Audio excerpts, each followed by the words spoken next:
But the suffering continues.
Razvan Vasily was infected by Spanish flu, but also has the highly unstable blood of the Scows.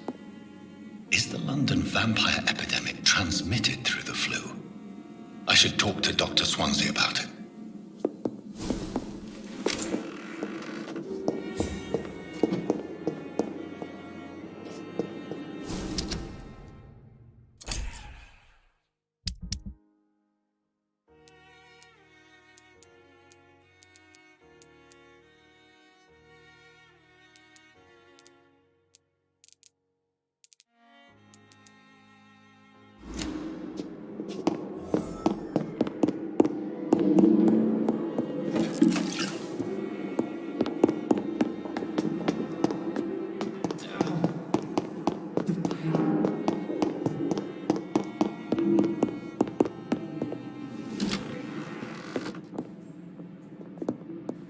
Hospital seems to be falling apart.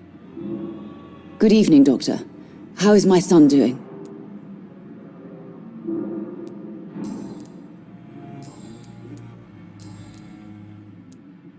What can you tell me about yourself, Mrs. Goswick? Not much to say. Just take care of my Mortimer and I'll cover all the expenses. That's all that matters.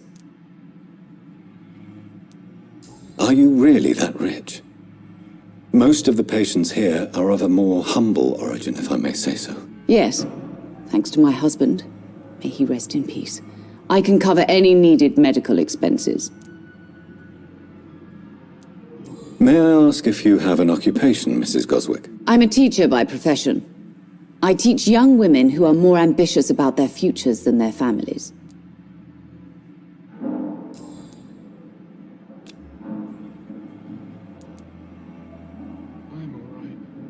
What do you think of your reception here?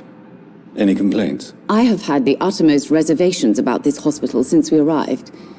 But we had no other choice, considering the state of emergency. Is there something in particular that's bothering you? Some of the staff were not especially welcoming. I suspect they're not accustomed to dealing with patients of such social standing. Tell me more about your arrival at the Pembroke Hospital. What gave you such a bad first impression? The ambulance driver was quite rude, for a start.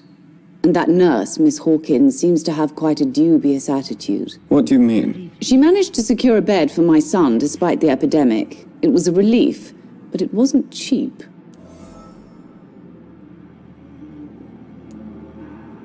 I share your concern, Mrs. Goswick. Be sure that I'll talk to the people involved. I don't expect compensation, Dr. Reed. But I'm aware such behavior would not be tolerated in other hospitals. She charged you for a bed? Yes, and I paid without question, considering the urgency of the situation.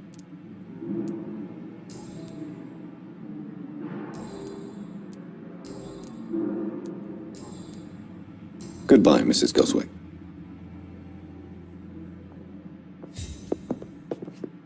Good evening, Mr. Goswick. How are you? I'm okay.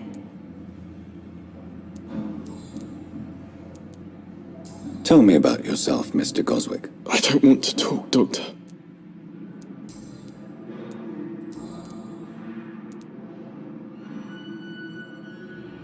How painful is your throat, Mr. Goswick? So painful I'd rather not talk at all, Doctor.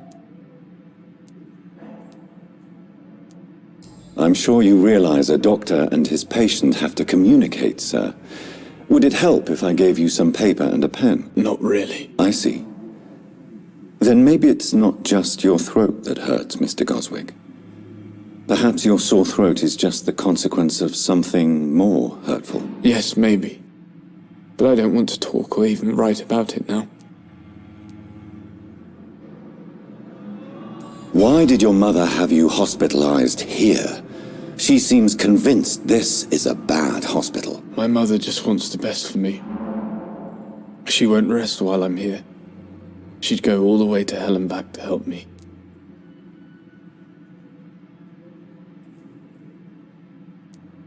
Pembroke Hospital may look unorthodox, but rest assured you're in good hands here. It's not me you have to convince, Dr. Reed.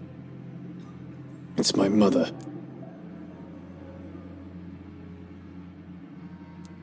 Is your mother bothering you? As your doctor, I can ask her to leave you alone if you would prefer. That's tempting, Doctor. But you have no idea what my mother is capable of. She would tie herself to my bed if you asked her to leave.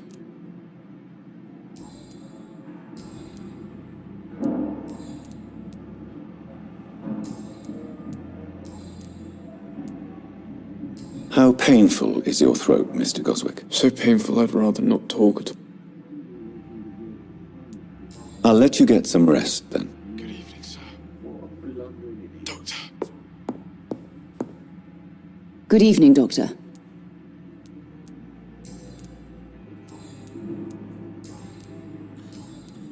Goodbye, Mrs.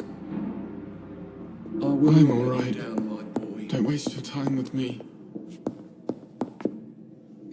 Good evening. Good evening, Doc.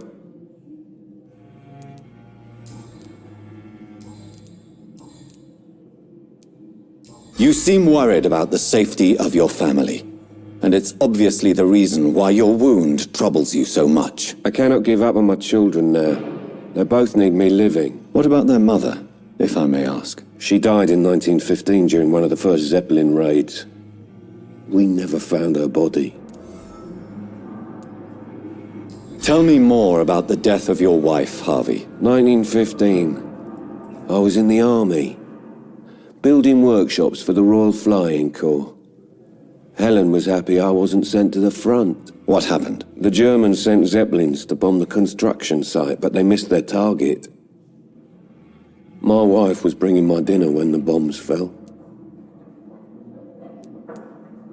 How are your children after losing their mother? They were smaller then.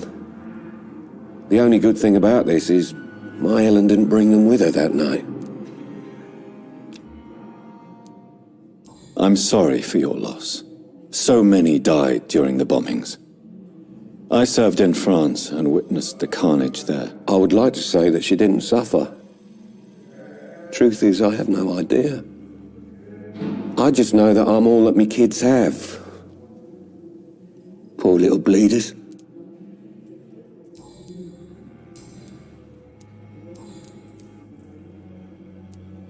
Tell me about yourself, Mr. Fiddick. I'm just a regular guy waiting to get his arm fixed, so I can return to work and to my family. I was more curious about what you were doing before being hospitalized. I'm a carpenter, and a good one too. But that means I need both arms to feed my family, Dr. Reed. Tell me about the doctors who are arguing about your case. Strickland and Ackroyd. They both want the best for me, but there's a lot of pride there. Doctors are no different from carpenters, it seems. What do you mean? I often had professional arguments with rivals on a building site. Difference is, I disagreed about wooden nails, not flesh and bones. Are you satisfied with your treatment here? Well, it's clear that I've chosen a bad time to be injured. Forgive my bluntness, but you seem overwhelmed by cases of the flu. I won't lie to you about it. I'm afraid we are. Are you sure you don't want to operate yourself, Dr. Reed? I have the feeling you're very capable, and your colleagues seem to think so too. In other circumstances, you would be right. But for now, I don't think I can take on the responsibility. My apologies.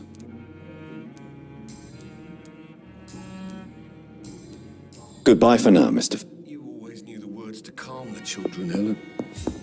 As for me, what a blundering idiot.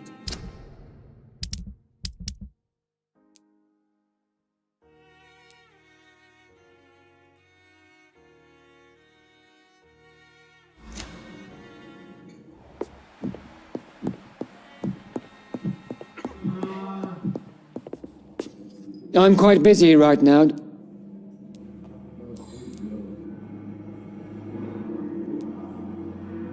What do you think of Dr. Tippett's opinion of your promotion, Waverley? Tippett is a good practitioner. Maybe just a little too attached to his prestigious position at the Pembroke Hospital. Really? That's exactly his diagnosis of you. A little too eager to get promoted? A little bit too proud? He has the right to think so. But I deserve this promotion, and I don't consider it anything but well-earned.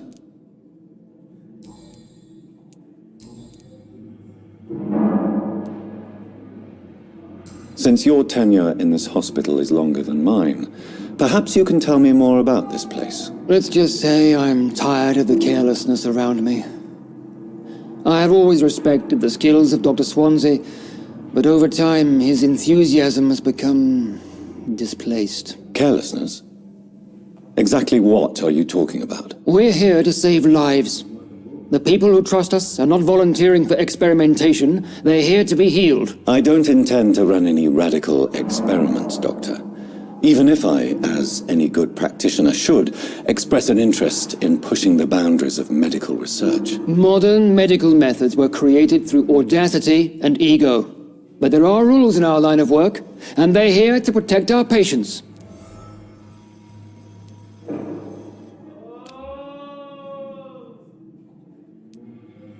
If you have a problem with me, Dr. Ackroyd, please feel free to tell me. Dr. Swansea has imposed your presence on this hospital without asking anyone's advice. The benefit of his position. But I don't agree with it. I know we've never met before, but I believe this hospital could use all the help it can get. You will agree with that, I'm sure. Oh, but I have heard about you, Dr. Reed. Of course you can't say the same about me, since I have not wasted my time courting the press.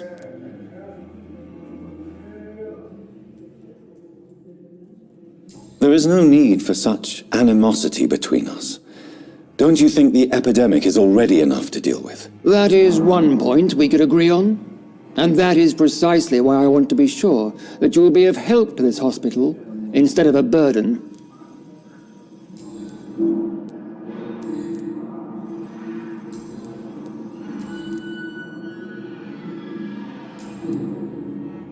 Do you need my assistance? Not at all. I'm sure that you are used to gaining people's trust with your impressive skills. Well, it will not be the case with me.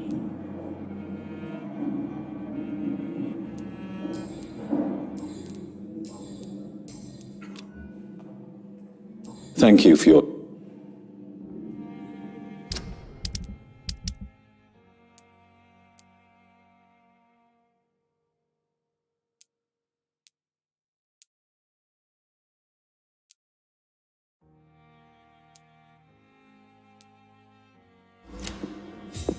Sweet girl.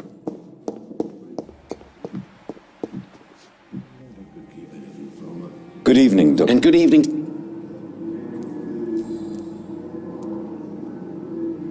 Tell me, Thoreau, What's the real cause of your dislike for Dr. Ackroyd? He refuses to admit that your blood transfusion technique is the only way to save Mr. Fiddick. I'm convinced we must use it. What Dr. Ackroyd really said is that you lack the skill to perform this operation efficiently. Is there anything you have to say about this? It's a false conceit.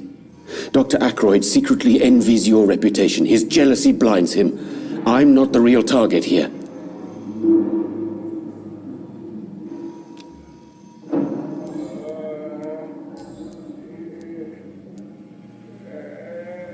Please, could you tell me something about yourself? I'm a great admirer of your work concerning blood transfusion, Dr. Reed. I run my own experiments. I'm convinced it's the future. What made you choose to be a doctor? I'm not ashamed to admit you and your work have inspired me. I am honored to have the opportunity to work by your side.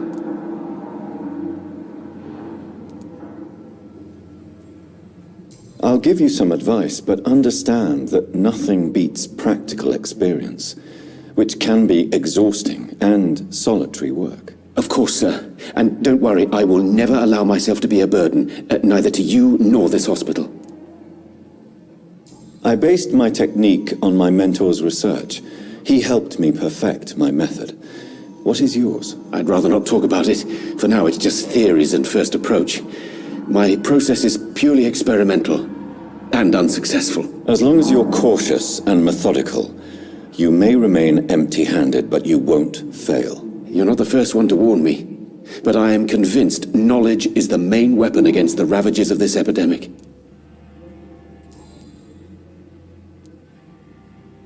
What can you tell me about the Pembroke? Well, it has always been an honor to work with Dr. Swansea. But with your arrival, I can't think of a better opportunity to learn about blood transfusion. You seem quite optimistic. It's a rare and precious attitude in these difficult times. I'm convinced that this epidemic is a test of endurance and dedication for us men of science. Questions remain about our capacity to resolve the situation. True.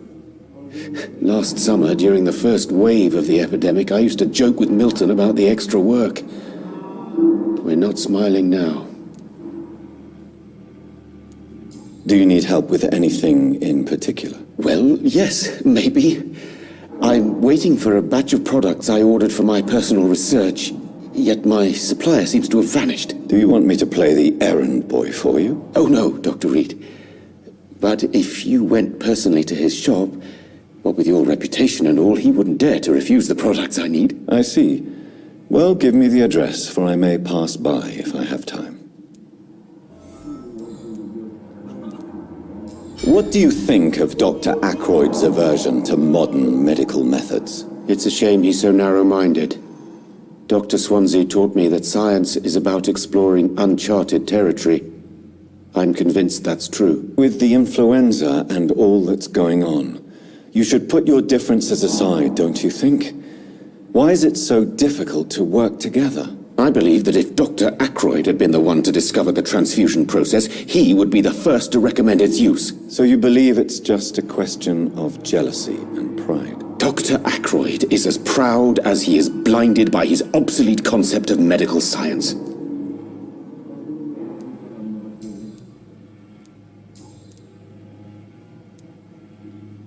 Tell me more about your willingness to experiment with new medical techniques. Harvey Fiddick is a patient suffering from a severe injury that could cripple him if not treated correctly. I'm convinced your blood transfusion technique could help him. What is it you really want? To save him, or to prove your point? Fair question. I want nothing but to save my patient, Dr. Reed. Especially since I know Mr. Fiddick's story.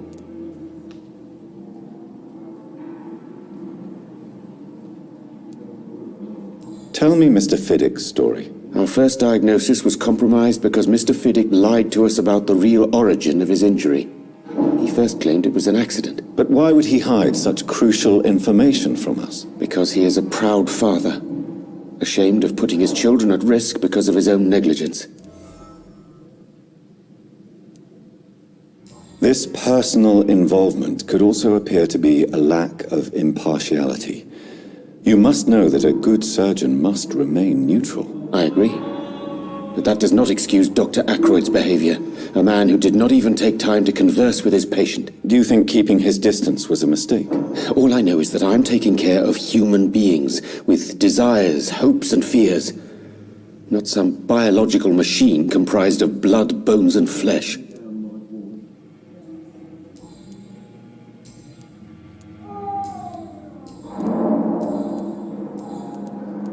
Goodbye, Doc.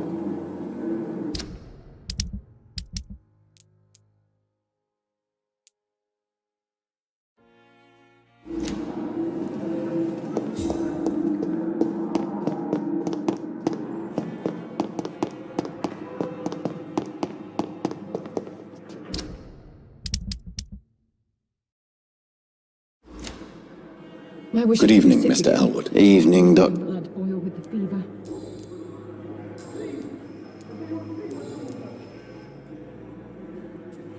How is your stay with us, Mr. Elwood? Oh, it's bliss. I just escaped death in the trenches to be surrounded again by the moans of the dying. Can I ask you precisely why you're a patient here? It's the pain, sir. The drugs don't work. It just hurts under the scars, if you get my drift. Can I do anything for your pain? Nurses gave me a bunch of pills. No effect. Told you. It's like the flames are under my skin, burning away. Who is treating you? Is someone in particular looking after your case? Nobody since the old and tired doctor spoke to me. Started to think I was forgotten about. Won't blame you. You don't seem worried by that. My face hurts so much more when I smile or cry. I've learned it's easier not to speak. But be assured I'm smiling inside. Why do you feel responsible for the injury, Thomas? What really happened? I wasn't disfigured by any German shells. It happened during my leave. It was an accident. Tell me what really happened then. I went with a whore in Rouen. Dead drunk I was. Did you start the fire? Were you trying to avoid going back to the front? That's not uncommon, you know. No. It's just that I was asleep when the flames reached the room. The girl was long gone. Bitch never woke me up. Left me to burn. Why lie about it? Come on. It's one thing to come back disfigured by the Germans, and it's another to get injured in an accident that could have happened to anybody.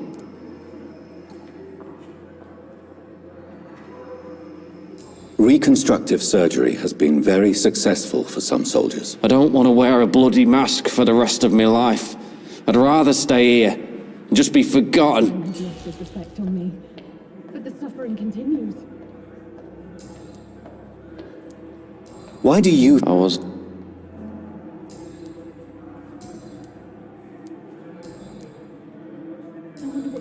Goodbye for now, Mr. Disgust on every street corner. The daily routine.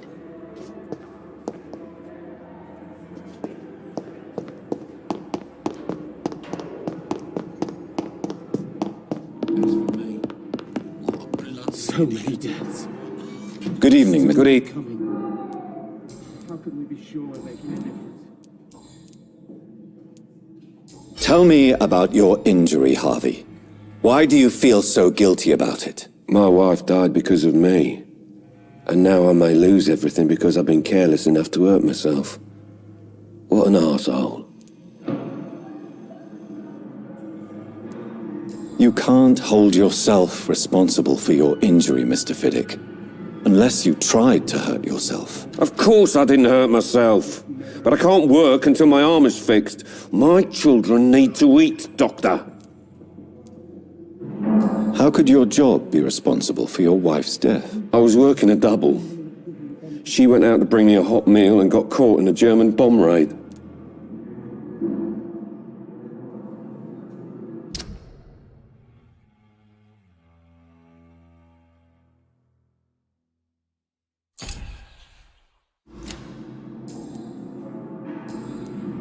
Goodbye for now, Mr. You always knew the words to calm the children, Helen. As for me, what a blundering idiot. Still more coming. How can we be sure we're making a difference? I'm quite...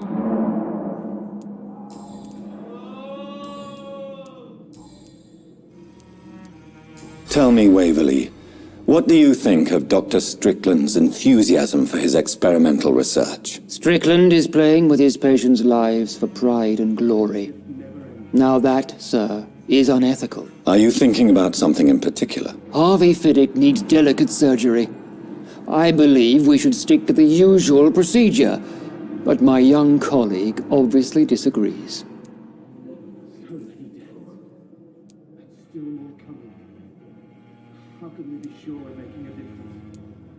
And are you not afraid that your rivalry with Strickland may be blinding you? Rivalry? I guess you could call it that. But I will never be childish enough to let my personal feelings affect my judgment. Why do you wish to lead this surgery? I strongly believe that Mr. Fiddick should not be butchered to test an unproven procedure.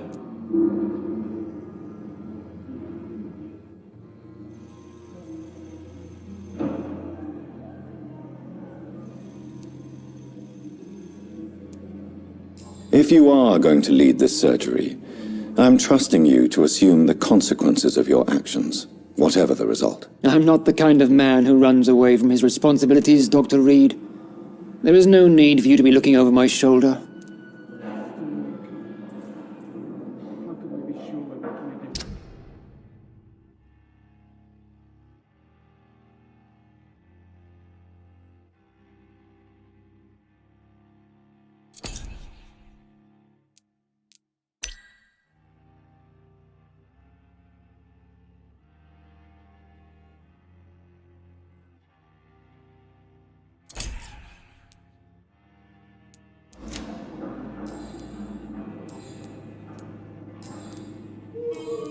Thank you for your time.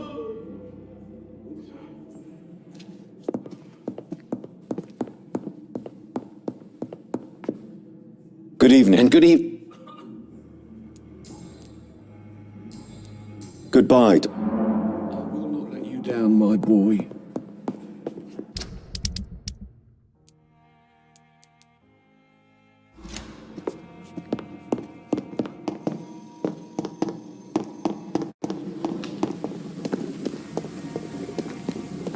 I'm sorry you ended up on my plain and cold medical bench, sir.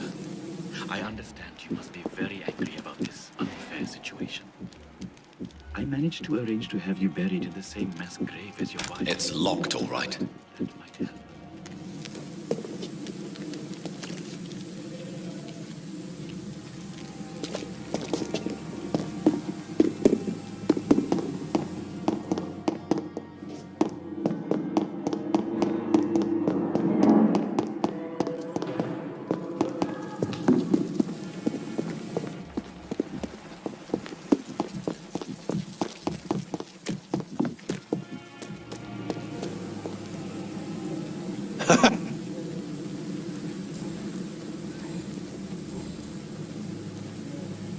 Do you ever think about that poor fellow I saw you push in the water? The wound he gave me will make sure I don't forget him.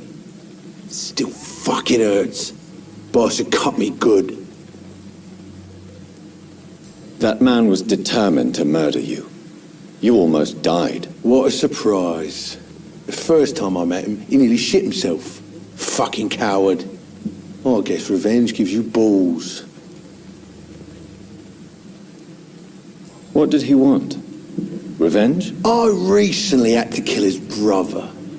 Poor arsehole thought it would be easy to return the favour.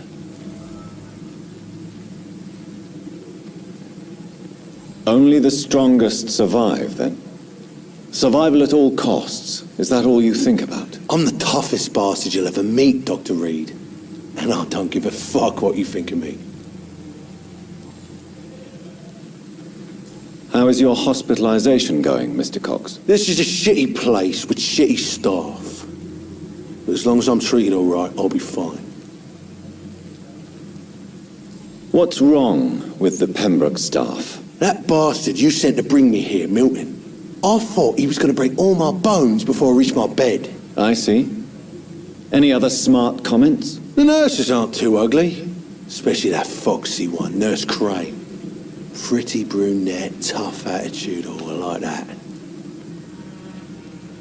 What's wrong with the hospital? Come on, Dr. Reed. The place is a dump. Smelly, sad and dirty. But you're alive thanks to the efforts and dedication of the staff here, aren't you? What are you expecting, a medal? I thought that saving lives was just part of the job. Must be an unsatisfactory profession at this time, I'm sure.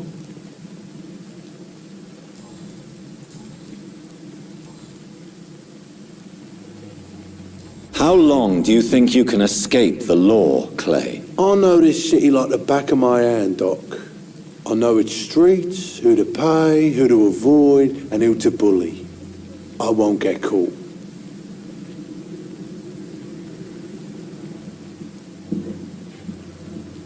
We can't escape the consequences of our actions. The past catches up with us in the end. I ain't afraid of death. I don't hide who I am. I live my life honestly, which is more than I can say for most folks. And who are you, then? I'm the leader of the Wet Boot Boys. One day I'll leave this shitty place and punch in the face all who thought I would not come back.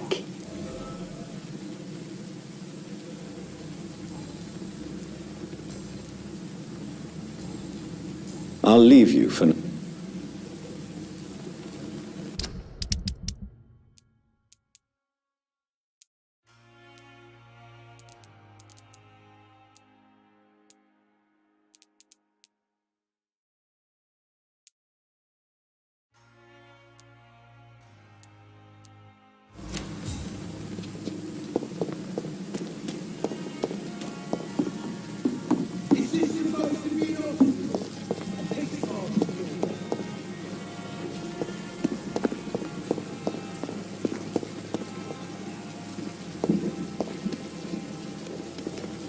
Good evening, Nurse Brannigan. Good evening, Doctor.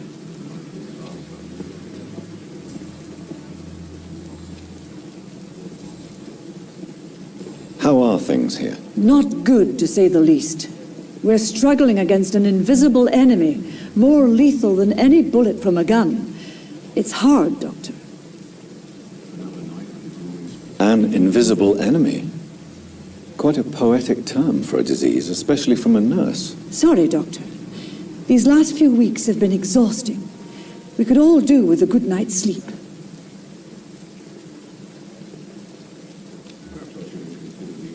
Do you think this hospital can survive the epidemic? We are all volunteers here, and we're trying to hold fast, but how do we beat an invisible killer? Some nurses have already resigned. I'm not familiar with all the staff yet. Perhaps you could help me. Brilliant professionals, most of them. Dr. Swansea has a gift for recruiting talent. Most of them. Is there a problem I should know about, nurse? It would be inappropriate for me to speak ill of a colleague. Is there anyone that stands out? Well, I have never met someone as dedicated as Dr. Tippett's. He should be a standard for us all here. If only he were younger. Why should his age be a problem? I guess it's fair to say he's always pushing himself to the limits. He just doesn't know when to stop and get some rest. Nurse Brannigan, if you do know something, please tell me. Anything you say will be held in confidence. No. I may disagree with some conduct, but in the end, everybody is doing their best.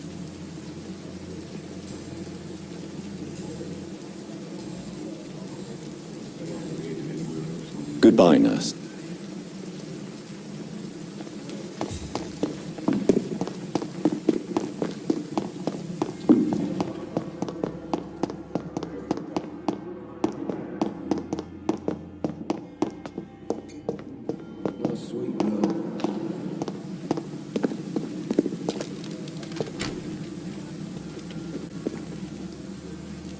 Good evening, Dr. Reed.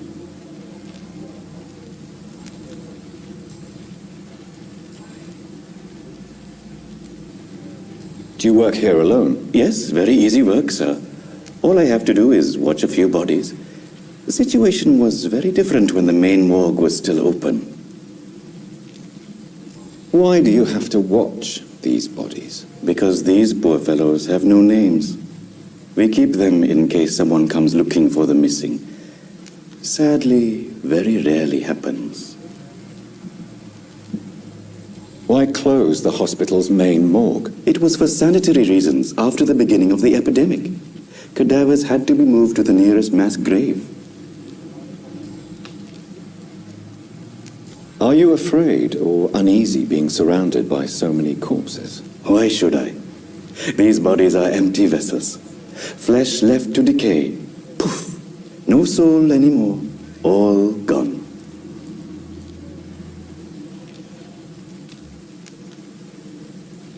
An interesting point of view.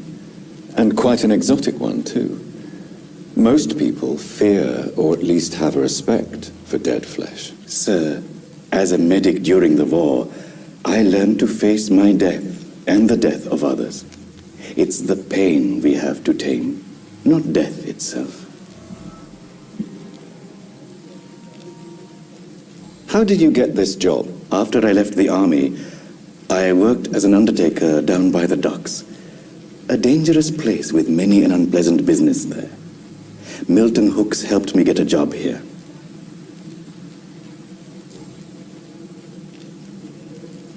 Have we met before? I don't think so, sir.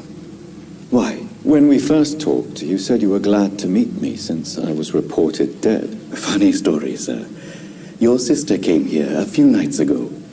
You were missing, and she was looking for your body. She must be very relieved now.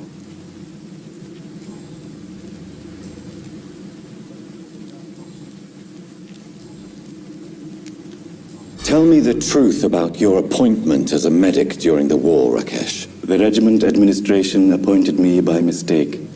I had to learn the job on the spot, sir. Very hard, sir, but I rose to the challenge.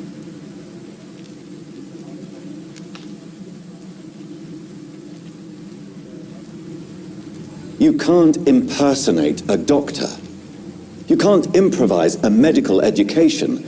People could die at your hands. You're absolutely right, sir. But as a field surgeon, it was more like being a butcher. Do you believe you have really helped these people? My ratings were within the averages of the regiment. I saved lives, Dr. Reed. Does that not say enough about triage and war surgery? Do you realize how many soldiers died because of that decision? You should have refused. Yes, sir. I swear I did, sir. But no one listened. When the first wounded arrived, I had to do what I could. It is an unbelievable story, Mr. Chidana. It was a time beyond belief, Dr. Reed. But I'm happy not to deal with the wounded. I prefer caring for the dead now.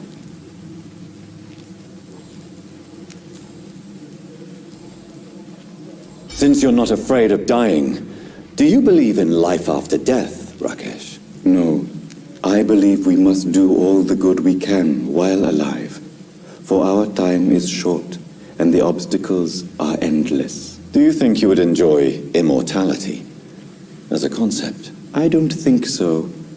Don't mistake me. I love life, and I'd like to live a long life. But everything has to decay, sir. Even goodwill.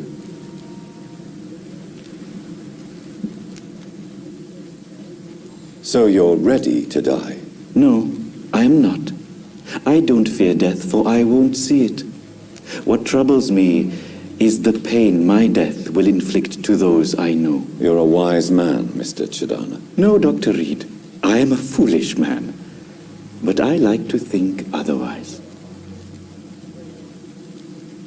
Do you really believe goodwill cannot last? As I said, sir, everything decays. If I was to never die, goodness, I would be bored or worse.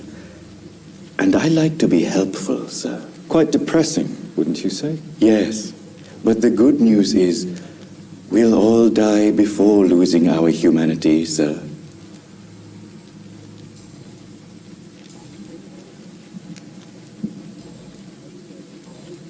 Goodbye, Mr.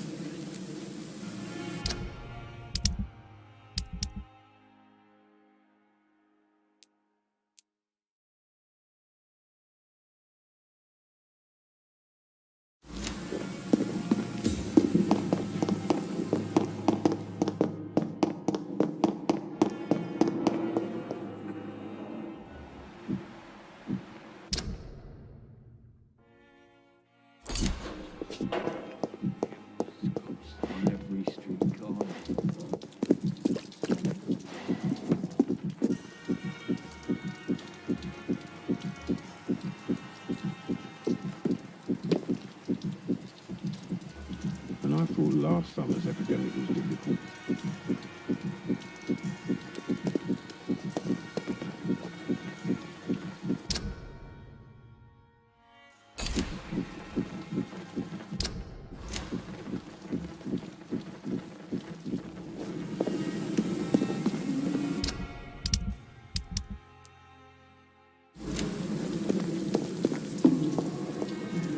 Good evening, Dr. Tibbets.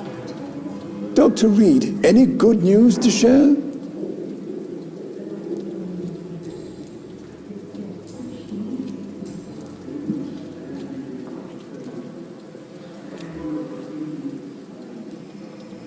What is the Pembroke Hospital situation? And please, speak freely. This hospital is not exactly the best of London. I'm sure you are used to working in a better environment. It's more than enough. In any case, the personnel of a hospital are much more important to me than the building. Don't be misled by appearances, Dr. Reed. This hospital does not lack talented people. It just lacks hope. What can you tell me about the staff in the hospital? Some are really good, and others are not so good. But during this troubled period, there is no time for slander. I prefer to focus on the positive character traits. Tell me more about cherished people, then. Nurse Brannigan is a pearl. She is the most helpful and dedicated nurse I've ever worked with. A clever and cheerful woman. You really seem to admire her skills. I'll go even further. If she was a man, she would be a damn fine practitioner. Any opinion about the management? I don't always agree with Dr. Swansea's reserve, but I must admit he does all he can to keep this facility running during this crisis. Ah, yes, the burden of command. I was fed up with this concept while serving as a medical officer. Don't get me wrong. Swansea's a good administrator. I just wish he would get out of his office now and again.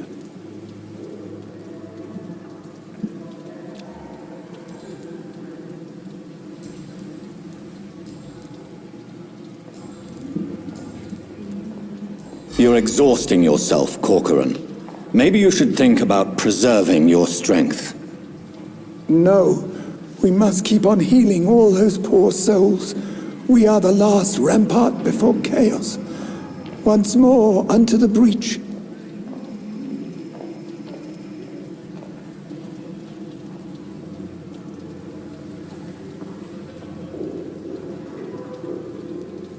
Nurse Brannigan is worried about you, Doctor.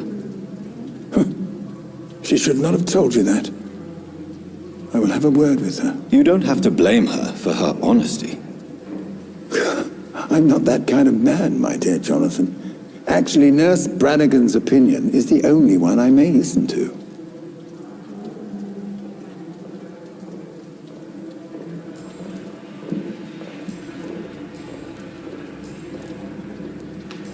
No. Nurse Brannigan, you don't have to...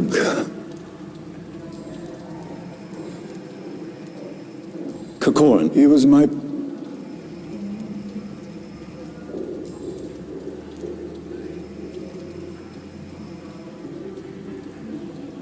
What will you do after your resignation? Do you have a plan? I always fancied visiting Cyprus. Such a beautiful island. I could buy a house there by the sea, read poetry, and wait for death.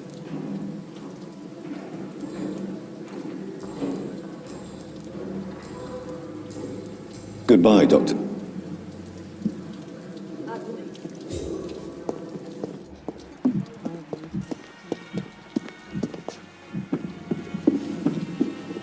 Good evening. Good evening.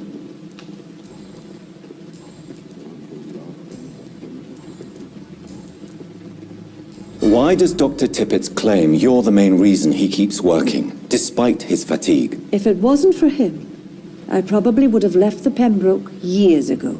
Dr. Tippett does not think of you as just a nurse anymore, does he? If you're suggesting he's not taking my gender into consideration when it comes to medical practice and knowledge, I really hope he doesn't.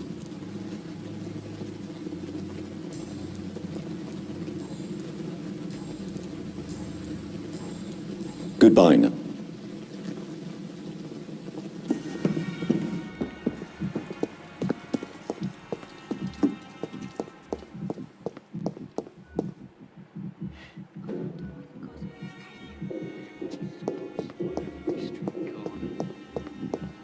Daily routine. I'm really sorry, sir. I'll be back in a couple of minutes.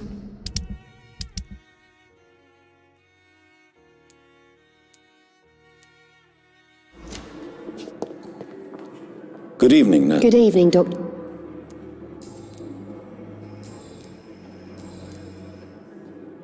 How would you describe the situation at the Pembroke Hospital? It's serious.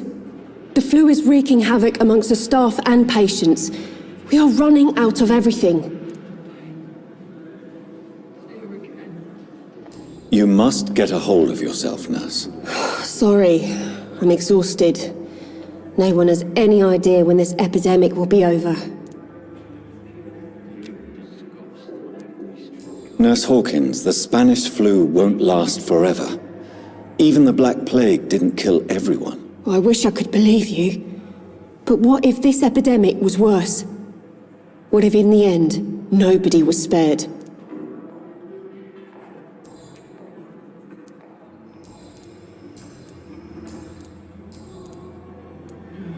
How long have you been a nurse? Well, long enough to see that the epidemic is winning. And no matter how qualified you are, don't tell me you'll change that. You'd be surprised what dedication can achieve, Nurse Hawkins. In medicine, sometimes we're just a test result away from a miracle. Sorry, Doctor. I don't want to sound bitter, but I'm just too tired to give a pep talk like Nurse Brannigan. How is the Pembroke staff coping with the epidemic? Well, not well. Milton, the ambulance driver, is even more grumpy than usual, especially concerning doctors. Why is Milton grumpy on a daily basis? Is it just an act? Milton's not the kind of man who's bothered about a bad reputation, whether he deserved it or not. Why does Milton dislike doctors? I don't know. Just ask him. But be warned, Milton is not the chatty type.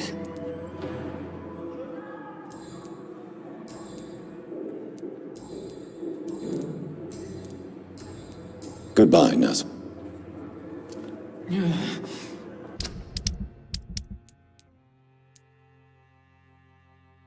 Damn.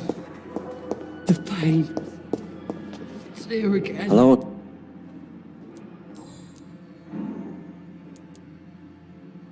Simpletons, these nurses. Bred with no respect. Do you know Tom Watts, the bartender from the Turtle? I met him before I found you in the canning factory. Tom? Yes, of course. Always the helping hand, good old Tom. Without men like him, corruption and despair would have wiped out the East End long ago. People are still in despair. How could it be otherwise? The authorities have left us all to rot in this contagious nightmare. No drugs, no advice, nothing. It's a damn shame. Who should I avoid in this part of town, then? Any particularly evil figures? Not really. Most men and women are just doing their best. And it's not my habit to speak ill of people I know, Doctor. I need my medication.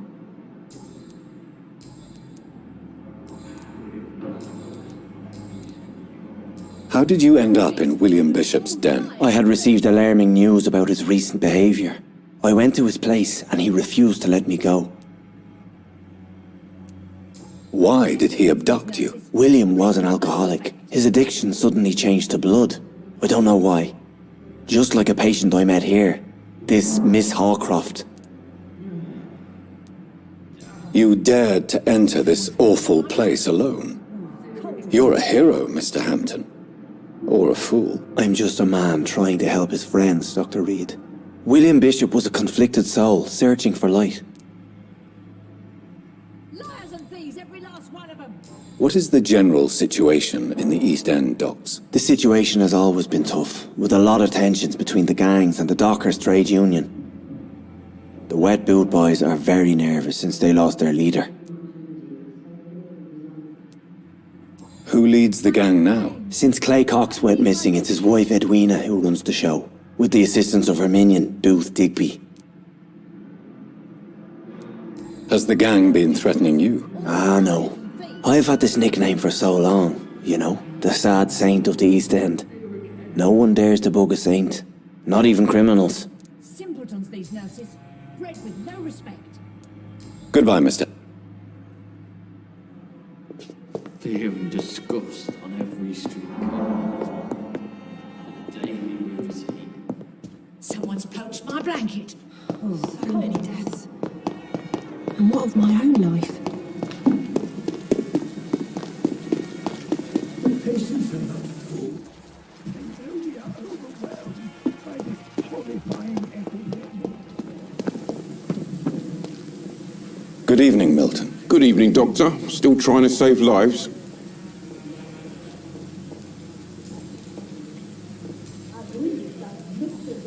How is the situation around here? You want to hear the situation is all right? It's fucking awful. We lack everything, and it's getting worse every day. Are you really smuggling weapons through the hospital? And why not? I've already been attacked by patients, you know. And by gang members willing to steal my money. But you're not defending yourself. You're selling guns to civilians. You keep people alive your own way, Doctor. I offer them another way to protect their health. So what do you do exactly in this hospital? Apart from smuggling guns, I mean. I've been an ambulance driver since... too long, I guess. I bring sick people here night and day. It's a dirty job, but I get it done. Most of the time. It sounds like things have been a bit rough recently. What's happened? Yesterday I got attacked by the patient I was bringing here.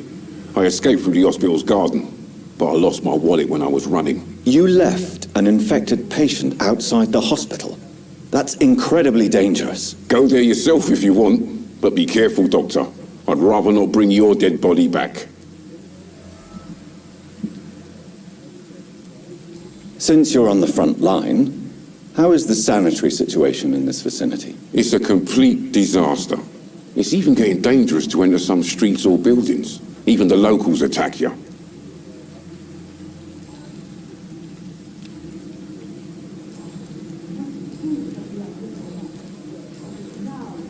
Why do you have such a mediocre reputation among your colleagues, Milton? Fuck them. Nobody knows the horrors I've seen since working here. This city was sick long before the epidemic, Dr. Reed. I know it's a difficult task, but correct me if I'm wrong. Is this not the job you are paid to do? I've seen babies left to die while their brothers were properly fed. Underage girls and boys sold to all manner of perverts. I'm sorry, I don't know what to say. Yeah, exactly. We lack words. So excuse me if I don't look on the bright side of life.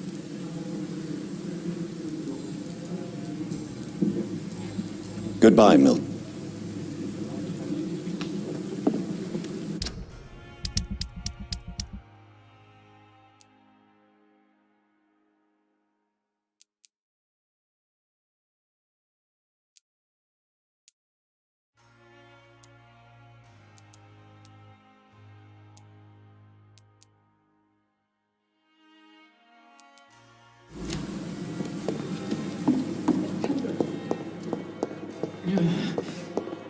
Damn. The pain. It's locked.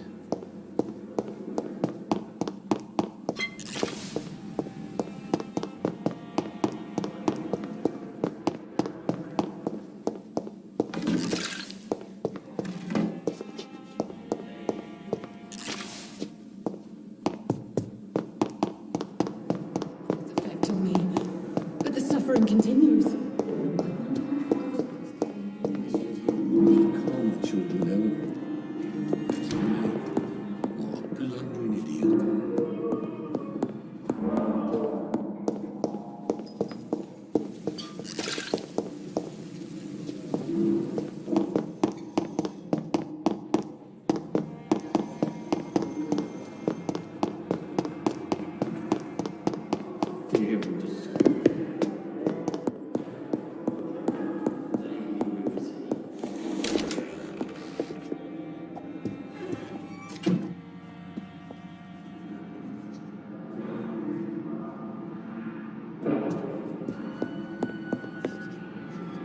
Evening, Edgar. Could I get your professional opinion? Please speak, but I have something important to tell you. This strain of flu, it's very different from the one I saw in Europe. It's downright peculiar. Really? What makes you say that?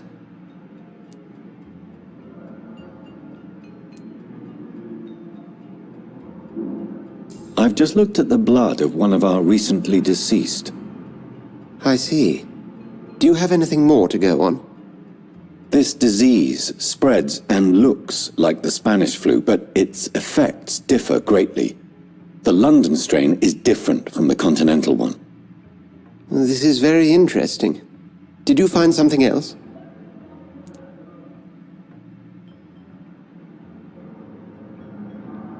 Yes. Unlike the flu, the infected begin to show an increase in outwardly aggressive behavior. More than simple agitation. Once docile people become violent. You mean like rabies? Is there a chance we could create a vaccine, Jonathan, like Pasteur? By the stole, that would be smashing. There's a lot we're not seeing here. But it is spreading, and quickly. If we don't act, the whole city could be lost. But Jonathan, we've a fantastic opportunity sitting right here in front of us. A weapon of choice. What on earth do you mean? Why, you, my dear boy. With your expertise and your blood, we could isolate the properties that course through your veins. Think about the possibilities.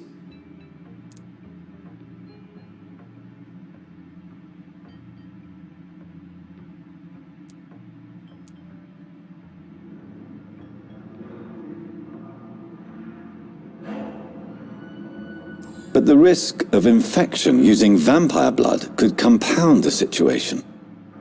I know, but your blood now carries remarkable regenerative properties. With our minds and your blood, there's nothing we couldn't cure. We'll discuss this more later. Thank you for your time. No, thank you, Jonathan. But as I said, I needed to talk to you. I have some rather bad news. Yes? I'm afraid it's your sister. My sister? She's to be buried this evening at Whitechapel Cemetery. Your mother published the obituary this morning. I see. I'm sorry, Jonathan.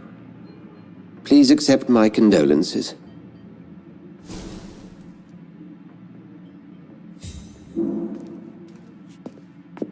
I need to talk to you. Please do so.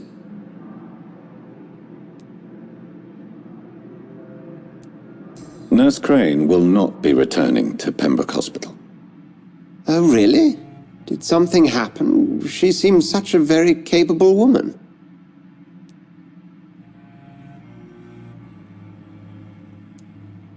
She was blackmailing Lady Ashbury. Thought she was murdering patients as some sick upper-class game. Nurse Crane was playing a dangerous game. She's lucky Lady Ashbury abhors violence.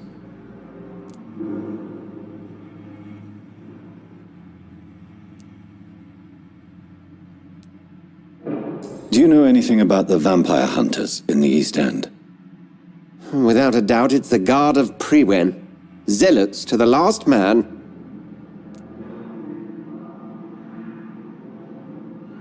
They're definitely well organized and equipped. They're extremely dangerous and not to be trifled with. To them, you're a feral beast, and I, your accomplice. Where do they come from? Once they shared the Brotherhood's ideology on non-intervention, but they concluded vampires were a scourge.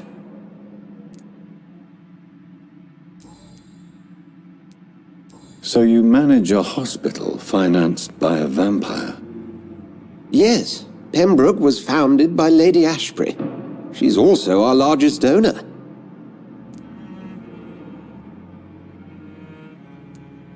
If I may inquire, how did you meet her?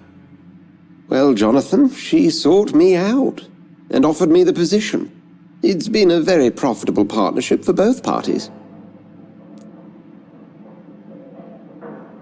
A convenient yet expensive way to have a fresh supply of blood on hand, day and night, don't you think?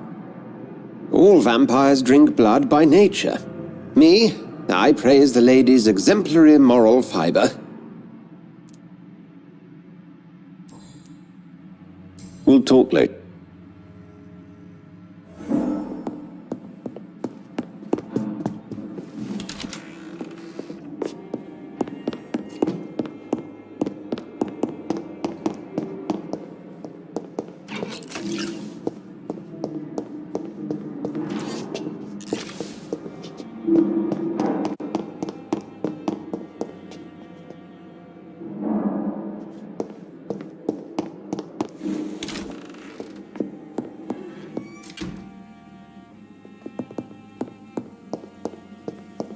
The flower's dying.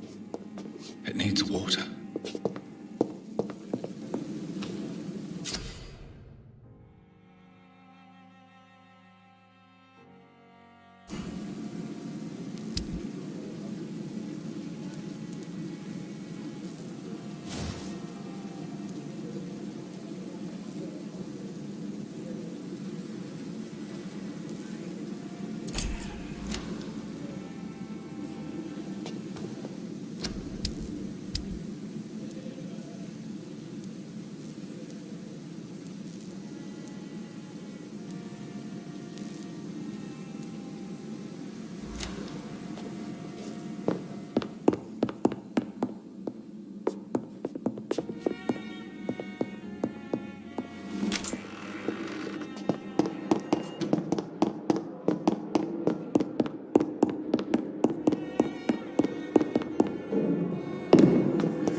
I never thought I would have to attend my murdered sister's funeral.